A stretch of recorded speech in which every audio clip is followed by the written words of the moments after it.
Hi friends! ఈరోజు మనం మాట్లాడుకోబోయేది 'Insidious out of the further' trailer గురించి. ఇది ఒక నార్మల్ సీక్వెల్ కాదు. సింపుల్‌గా చెప్పాలంటే, ఈసారి వాళ్ళు స్టోరీని రిపీట్ చేయకుండా కాన్సెప్ట్‌ని ఇంకో లెవెల్ తీసుకెళ్లే ప్రయత్నం చేశారు. ఫస్ట్ సినిమా నుంచి చూస్తే ఒక క్లియర్ ప్యాటర్న్ కనిపిస్తుంది. మనుషులు ఫర్దర్ అనే యాస్ట్రల్ వరల్డ్‌లోకి వెళ్తారు. అక్కడ ట్రాప్ అవుతారు. బయటికి రావడానికి స్ట్రగుల్ చేస్తారు.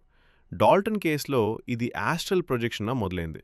ఇన్సిడియస్ చాప్టర్ 2లో అయితే ఇంకా డీప్‌గా వెళ్ళి అక్కడ టైం నార్మల్‌గా వర్క్ అవ్వదని అన్నీ మిక్స్ అయ్యే అన్‌స్టేబుల్ ప్లేస్‌గా చూపించారు. ఇన్సిడియస్ చాప్టర్ 3లో ఇంకో ఇంపార్టెంట్ విషయం చెప్పారు. ఫియర్, పెయిన్ లాంటివే డోర్స్‌లా పనిచేస్తాయి.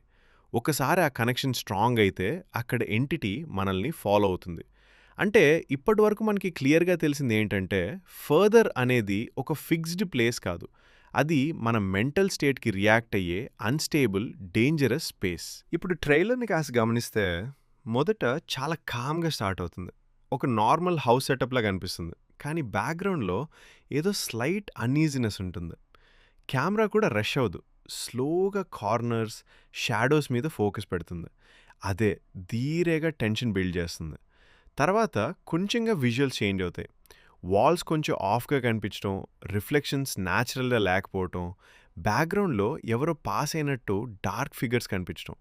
ఇవన్నీ డైరెక్ట్‌గా స్కేర్ చేయడానికి కాదు, మనకి అసౌకర్యంగా ఫీల్ అవ్వడానికి. మధ్యలో కొన్ని క్విక్ కట్స్ వస్తాయి. డోర్ కొంచెం ఓపెన్ అవ్వడం, షాడో మూవ్ అవుతున్నట్టు అనిపించడం, ఒక్కసారిగా సౌండ్ డ్రాప్ అవ్వడం. ఆ సడన్ సైలెన్స్‌నే అసలు టెన్షన్‌ని పెంచుతుంది.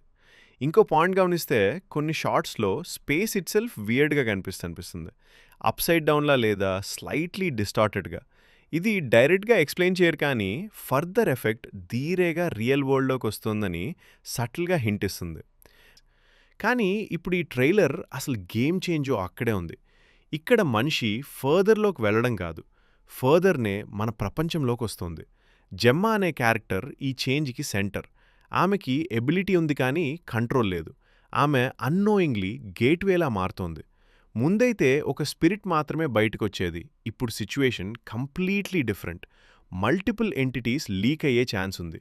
అంటే ఇది సింపుల్ హాంటింగ్ కాదు. ఇది ఫుల్ స్కేల్ కేయాస్‌కి వెళ్ళే సెటప్. ట్రైలర్ టోన్ కూడా అదే సపోర్ట్ చేస్తుంది. లౌడ్ జంప్ స్కేర్స్ మాత్రమే మీద డిపెండ్ కాలేదు. వాటిని లిమిట్‌గా యూజ్ చేసి ఎక్కువగా సైలెంట్ టెన్షన్, స్లో బిల్డ్ మీద ఫోకస్ చేశారు.